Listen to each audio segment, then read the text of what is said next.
حضرت ابوبکر رضی اللہ عنہ کے عظیم کارنامے۔ اسلام قبول کرنے کے بعد پہلے ہی دن تبلیغ دین اور اشاعت اسلام کی خدمات میں مشغول ہو گئے اور آپ کی برکت سے 10 مبشرہ میں سے 5 صحابہ کرام حضرت عثمان غنی، زبیر بن عوام، عبد الرحمن بن عوف، سعد بن ابی وقاص اور طلحہ بن عبید اللہ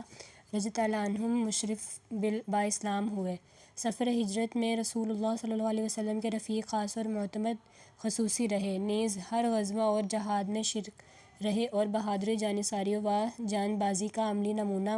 امت کے سامنے پیش کیا۔ 9 ہجری میں رسول اللہ صلی اللہ علیہ وسلم نے آپ کو اپنا نائب بنا کر امیر حج مقرر فرمایا اور آپ کی قیادت میں مسلمانوں نے حج ادا کیا۔ نیز رسول اللہ صلی اللہ علیہ وسلم نے اپنے ایام مرض میں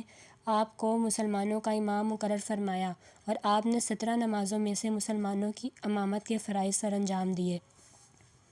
رسول اللہ صلی اللہ علیہ وسلم کے وصال کے موقع پر شدت غم سے مسلمانوں کے حوصلے ٹوٹنے لگے تو آپ صلی اللہ علیہ وسلم نے امت محمدیہ کو تسلی دی اور سنبھالا۔ مسلمانوں کے پہلے خلیفۃ المسلمین مقرر ہوئے اور باقاعدہ بیت المال کا نظام قائم فرمایا، نیز امور کی سلطنت سر انجام دینے کے لیے مختلف وزرائے مقرر فرمائے۔ مشکل اور کٹھن حالات میں حضرت اسامہ رضی اللہ عنہ کا لشکر روانہ فرما کر اسلامی سرحدات کی حفاظت کی، نبوت کے جھوٹے دعوے داروں، مسلمہ کذاب، اسود انسی وغیرہ کے فتنے کی سرکوبی کی، مرتدین اور زکوٰۃ کا انکار کرنے والوں کے خلاف جہاد کیا اور ان کا قلع کما کیا، عراق و شام کی فتوحات، حرہ انبار، دومت الجندل، عین التمر،